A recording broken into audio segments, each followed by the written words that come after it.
യേശു 12 ശിഷ്യന്മാരും ഇന്ന് രാത്രിക്കാലം എന്ത് ചെയ്തു? ഗെത്സമന തോട്ടത്തിൽ പോയി പ്രാർത്ഥിച്ചു. പക്ഷേ പ്രാർത്ഥിച്ചുകൊണ്ടിരുന്നു. ആ സമയത്ത് രാത്രിയിൽ പ്രാർത്ഥിച്ചുകൊണ്ടിരുന്നപ്പോൾ ലോകം എന്തായിരുന്നു? യേശുവും ശിഷ്യന്മാരും പ്രാർത്ഥിച്ചുകൊണ്ടിരിക്കുകയാണ്. അപ്പം ലോകം പറയും 12 അല്ലെങ്കിൽ 12+1 അല്ലെങ്കിൽ യൂതയില്ലാതെ 12 പേര് 12 മന്ത്രന്മാരെന്ത് ചെയ്യുക? ഉറക്കമില്ലാതെ ഇരുന്ന് പ്രാർത്ഥിക്കുക എന്ന് ലോകം അന്ന് രാത്രി പറഞ്ഞേക്കാം. പക്ഷെങ്കിൽ തുടർന്നുള്ള സുപ്രഭാതത്തിൽ മാനവരാശി ഒരുമിച്ച് ഒരേ സ്വരത്തിൽ പറയും, അന്ന് രാത്രി യേശുവും ശിഷ്യന്മാരും പ്രാർത്ഥിച്ചത് കൊണ്ടാണ് നാളുകളായിട്ട് ശത്രുവായവന്റെ ശാപബന്ധനത്തിൽ നിന്നും പാപബന്ധനത്തിൽ നിന്നും സകല രോഗബന്ധനത്തിൽ നിന്നും മാനവരാശിയും മുക്തി കിട്ടുവാനായിരുന്നു. അത് രാത്രി യേശുവും ശിഷ്യന്മാരും ഉണർന്നിരുന്ന് പ്രാർത്ഥിച്ചത് കൊണ്ടാണ് പിന്നീട് മാനവരാശി ഒറ്റ സ്വരത്തിൽ പറയും, ആ രാത്രി കാരണമാണ് ഞങ്ങൾ മുക്തി പ്രാപിച്ചത് എന്ന് പറഞ്ഞ പോലെ തന്നെ നാം രാത്രിയിൽ പ്രാർത്ഥിക്കുമ്പോൾ ഒരു പക്ഷേ യുക്തിക്കനുസൃതമായ ഒരു മണ്ടത്തരമാണ്. കാരണം ഈ രാത്രി എന്താണ്? ഉറങ്ങാനുള്ളതാണ്. പക്ഷേ അതെ പിന്നീട് മനസ്സിലാക്കുവാൻ കഴിയും ചില വിടുതൽ ഈ രാത്രി മുഖാനം ഉണ്ടാകാൻ. എന്ന് പറഞ്ഞാൽ ലോകം പറഞ്ഞു യേശുവും ശിഷ്യന്മാരും രാത്രി ഉറങ്ങണ്ടേ, അവർ ഉറങ്ങുകയല്ലേ ചെയ്യേണ്ടത്? രാത്രി എന്തിനീ കുത്തിയിരുന്ന് പ്രാർത്ഥിക്കണം? പക്ഷേ അങ്ങനെ പറഞ്ഞ ലോകം പിന്നീട് പറഞ്ഞു യേശു എന്ന് പ്രാർത്ഥിച്ച് നന്നായി, അതുകൊണ്ട് ഞങ്ങൾക്ക് വിടുതൽ പ്രാപിപ്പാനുണ്ട് എന്ന് പറഞ്ഞ പോലെ തന്നെ ഇന്ന് നാം പ്രാർത്ഥിച്ചാൽ നാളെ ദൈവത്തിന്റെ പ്രവൃത്തി വെളിപ്പെടാൻ. രണ്ടാമത് പ്രസംഗിച്ചോണ്ടിരുന്നപ്പോൾ എന്റെ ചിന്തയിലേക്ക് വന്നൊരു ചിന്ത എന്ന് പറഞ്ഞാൽ, അതായത് പത്രോസ് എന്താണ് ഉറങ്ങുകയായിരുന്നു. പക്ഷെ പത്രോസ് ഉറങ്ങുന്ന പ്രകൃതക്കാരനാണോ?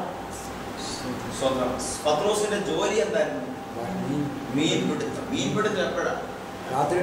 ഉറങ്ങേണ്ട സമയത്തായിരുന്നു എന്ത് ചെയ്തു? മീൻ അത് അധ്വാനിക്കാൻ പോകുന്നത്. ലോകം ഉറങ്ങുമ്പോൾ തന്റെ സ്വന്തം ആവശ്യത്തിന് വേണ്ടി ആര് അധ്വാനിക്കാൻ പോകുമായിരുന്നു? ആര് പോകുമായിരുന്നു? പത്രോസ് പോകുമായിരുന്നു. പക്ഷേ ആത്മീയതയിലേക്ക് വന്നപ്പോൾ പത്രോസ് ഉറക്കപ്രിയനായി മാറി. മനസ്സിലായെന്ന് ഞാൻ വിശ്വസിക്കുന്നു. ഞാൻ അധികമൊന്നും സംസാരിക്കുന്നില്ല. അപ്പോൾ ജഡത്തിന് ഹിതമായ നിലയിൽ മുൻപോട്ട് പോയാൽ ഉറക്കമൊക്കെ എന്ത് ചെയ്യും? മാറി നിൽക്കും. പക്ഷേ ആത്മീയമായിട്ട് മുൻപോട്ട് വന്നാൽ, ആത്മീയ വിഷയങ്ങൾക്ക് ഊന്നൽ കൊടുത്താൽ ഉറക്കം എന്ത് ചെയ്യും? എന്ന് പറഞ്ഞാൽ ആത്മാവും ജഡവും തമ്മിൽ എപ്പോഴും ഓപ്പോസിറ്റ് ആണ്, അല്ലെങ്കിൽ എന്താണ്? എതിരാണ്. സ്വന്തം കാര്യത്തിന് അധ്വാനിക്കാൻ പത്രോസ് മുൻകൈയെടുത്തപ്പോൾ തനിക്ക് എന്തില്ല? ഉറക്കമില്ല. രാത്രി തന്നെ എന്ത് ചെയ്യുമായിരുന്നു? അധ്വാനിക്കുമായിരുന്നു. രാത്രി നില പകലനില അധ്വാനത്തിന് യാതൊരു കുറവുമില്ലായിരുന്നു. പക്ഷെ പ്രാർത്ഥനയിലേക്ക് വന്നപ്പോൾ രാത്രിയിൽ തന്റെ സ്വന്തം ശരീരം നോക്കാതെ അധ്വാനിക്കുന്ന പത്രോസ് ഉറങ്ങി. ഇതാണ് നമ്മുടെ ജീവിതത്തിലും നമ്മുടെ സ്വന്തമായ കാര്യങ്ങൾ, നമ്മുടെ ജഡത്തിൻ്റെതായ പുഷ്ടിപ്പെടുത്തുന്നതില്ല, നമ്മുടെ സ്വന്തമായ കാര്യങ്ങൾക്ക് നാം ഉറക്കമൊക്കെ എന്ത് ചെയ്യും? മാറ്റിവെക്കും. പക്ഷേ പ്രാർത്ഥനയിലേക്ക് വരുമ്പോൾ, ആരാധനയിലേക്ക് വരുമ്പോൾ, ആത്മീയ വിഷയങ്ങളിലേക്ക് വരുമ്പോൾ ഉറക്കം നമ്മെ ബാധിക്കും.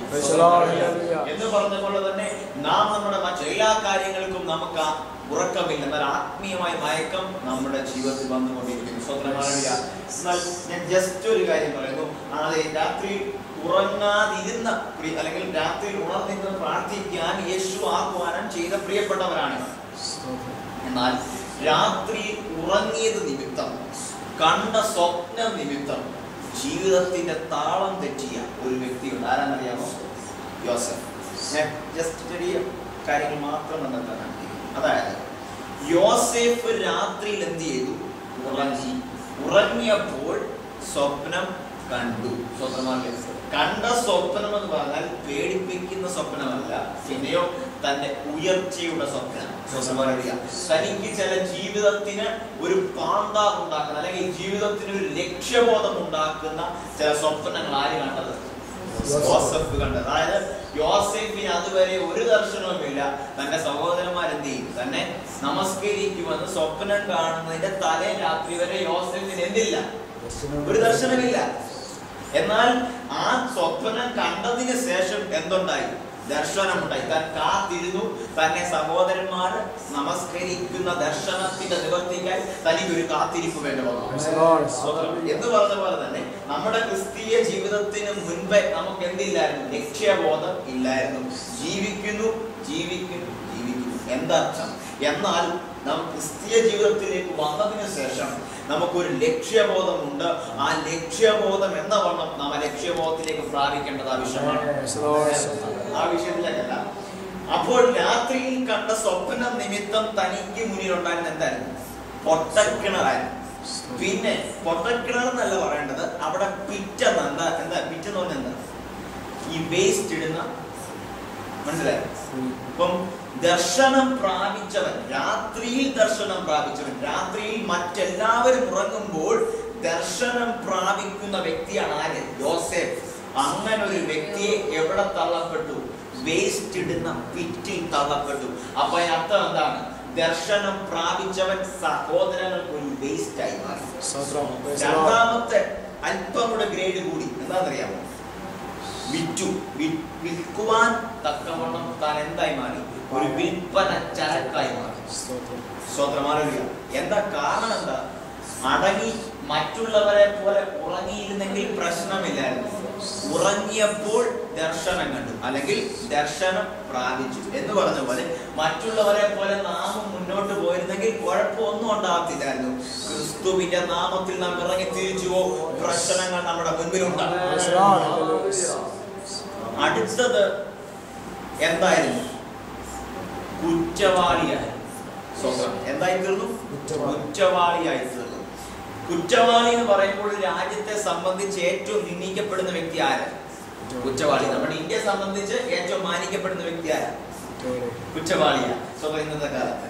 എന്നാൽ അന്നത്തെ ഈജിപ്ഷ്യൻ സംസ്കാരം അനുസരിച്ച്, ഈജിപ്തിൽ ചെന്നെത്തിയ യോസേഫിന്റെ അന്നത്തെ സംസ്കാരം അനുസരിച്ച് കുറ്റവാളിയാണ് ഏറ്റവും നിന്ദിക്കപ്പെട്ടവൻ. ദർശനം, രാത്രിയിൽ ദർശനം പ്രാപിച്ചവൻ ഇന്ന് ഏറ്റവും നിന്ദിക്കപ്പെട്ടവനായി തീർന്നു. ദർശനത്തെ സാഹചര്യത്തിന് തകർക്കാൻ കഴിയത്തില്ല. ദർശനത്തെ ഒരു മാനുഷിക കരങ്ങൾക്കും അതിന് കൽപ്പിക്കുവാൻ കഴിയത്തില്ല. രാത്രിയിൽ പ്രാപിക്കുന്ന ദർശനത്തെ ഒരു പൈശാചിക ശക്തിക്കും തകർക്കാൻ കഴിയത്തില്ല. ദൈവത്തിന്റെ വചനത്തിൽ ഇപ്രകാരം കാണുന്നു: ദർശനത്തിന് ഒരു അവധി വെച്ചിരിക്കുന്നു, അതിന്റെ സമാപ്തിയിലേക്ക് അത് കടത്തപ്പെടും. നിശ്ചയം രാത്രിയിൽ പ്രാപിച്ച ദർശനത്തിനെ പൊട്ടക്കിണറ്റിലാക്കി യോസേഫ്. രാത്രിയിൽ പ്രാപിച്ച അതേ സ്വന്തമായ ദർശനം നിന്നെ അതേ സ്വന്തം ഒരു വിൽപ്പന ചരക്കാക്കി മാറ്റിയിരിക്കാം, ഒരു വേസ്റ്റ് ആക്കി മാറ്റിയിരിക്കാം, ഒരു അതേ അടിമയാക്കി മാറ്റിയിരിക്കാം, ഒരു കുറ്റവാളിയായി മാറ്റിയിരിക്കാം. എന്നാൽ ദർശനത്തിന്റെ നിവൃത്തി പ്രകാരം നിന്നെ രാജകൊട്ടാരത്തിൽ എത്തിക്കുന്നു. ദർശനം മാത്രമേ. ദർശനം പൊട്ടക്കിണറ് കൊണ്ട് എത്തിച്ചു നിർത്തുകയല്ല. ദർശനം ഇതിനെ വിൽപ്പന ചരക്കാക്കി ദർശനത്തിന് സമാപ്തിയാകുകയില്ല. ദർശനം കുറ്റവാളിയാക്കി സമാപ്തിയാകുകയില്ല. ദർശനം നിന്നെ വാഗ്ദത്ത പ്രകാരം മന്ത്രിയാക്കി മാത്രമേ അതിന് സമാപ്തി വരികയുള്ളൂ. രാത്രിയിൽ ദർശനം പ്രാപിക്കുന്ന വ്യക്തിക്ക് പ്രതികൂലമുണ്ട്. പക്ഷെങ്കിൽ പ്രതികൂലം കൊണ്ട് ആ പ്രാപിച്ച ദർശനം അവസാനിക്കുകയല്ല, അതിന്റെ സമാപ്തി കൊണ്ട് എന്ത് ചെയ്തു? അത് അവസാനിക്കത്തുള്ളൂ. രാത്രി പ്രാർത്ഥിക്കുന്നത് എന്തിനു വേണ്ടിയായിരിക്കണം? ഒരു ദർശനത്തിന് വേണ്ടി. ഞാൻ ചുരുങ്ങിയ സമയം കൊണ്ട് ഒരു കാര്യം കൂടെ പറഞ്ഞാൽ എനിക്ക് ആഗ്രഹിക്കുകയാണ്. പത്രോസ് എന്ത് ചെയ്തു? രാത്രി ഉറങ്ങി. അവിടെ ദർശനമൊന്നും കാണില്ല. പത്രോസ് രാത്രി എന്ത് ചെയ്തു? ഉറങ്ങി. പക്ഷെങ്കിൽ താൻ ഉറങ്ങുമ്പോൾ തനിക്ക് വേണ്ടി ഉണർന്നിരുന്ന് പ്രാർത്ഥിക്കുന്ന ഒരു കൂട്ടം അപ്പുറത്തുണ്ട്. മനസ്സിലായോ? ഞാൻ ഇവിടെ നിന്ന് ഒരു കാര്യത്തിൽ ഇറങ്ങുന്നില്ല. ജസ്റ്റ് നമുക്കിന്ന് രാത്രി അത്യാവശ്യമായ ചില കാര്യങ്ങൾ. അതായത് പത്രോസ് എന്ന ഒരു വ്യക്തി ഉറങ്ങുമ്പോൾ ഒന്നിലേറെ വ്യക്തികൾ അപ്പത്തെന്ത് ചെയ്യുക? പ്രാർത്ഥിക്കുക. എന്തിനു വേണ്ടിയാണെന്നറിയാമോ? എന്തിനു വേണ്ടിയാണ്? ഈ ഉറങ്ങുന്നവനെ ഉണർത്തി പ്ലാറ്റ്ഫോമിൽ ശുശ്രൂഷയ്ക്ക് കൊണ്ടുവരാൻ. നാം ഇന്ന് രാത്രികാലം ഉണർന്നിരുന്ന് പ്രാർത്ഥിക്കേണ്ടത് കൃപ പ്രാപിച്ച്, ശുശ്രൂഷ പ്രാപിച്ച്, ദൈവകൃപ പ്രാപിച്ചിട്ട് കാരാഗ്രഹത്തിൽ അനങ്ങുവാൻ പോലും കഴിയാതെ പൈശാചിക ബന്ധനത്തായിരിക്കുന്ന, ശുശ്രൂഷ പ്രാപിച്ച ശുശ്രൂഷയിലേക്ക് കടന്നു വരുവാൻ കഴിയാതായിരിക്കുന്നവരെ പ്ലാറ്റ്ഫോമിൽ പുൽപ്പുറ്റിലേക്ക് കൊണ്ടുവരാനായിട്ടുള്ള പ്രാർത്ഥന. പ്രാർത്ഥിക്കേണ്ടത് അനേകരുടെ ഉറക്കത്തെ മാറ്റുവാനായിരിക്കും. നമ്മുടെ ഉണർന്നിരുന്നുള്ള പ്രാർത്ഥന അനേകരെ കാരാഗ്രഹത്തിൽ നിന്ന് പുറത്തു കൊണ്ടുവരുന്നതായിരിക്കണം. നമ്മുടെ ഉണർന്നിരുന്നുള്ള പ്രാർത്ഥന ചിലരുടെ ഉദ്ധാരണത്തിന് കാരണമായിരിക്കണം. പത്രോസ് എന്ന് പറയും ശീമോൻ, അവൻ ഞാങ്ങണയാണ്. ഇന്നവൻ എന്തായിരിക്കുകയാണ്? പത്രോസ് അല്ലെങ്കിൽ പാറക്കഷ്ണമായിരിക്കുകയാണ്. എന്നാൽ ഉപയോഗിക്കപ്പെടേണ്ട വിധത്തിൽ ഉപയോഗിക്കപ്പെടാതെ കാരാഗ്രഹത്തിൽ അടയ്ക്കപ്പെട്ടിരിക്കുകയാണ്. അങ്ങനെയുള്ളവർ പുറത്തു വരണം. സ്വന്തം അങ്ങനെയൊക്കെ ദേശത്ത് ഭവനം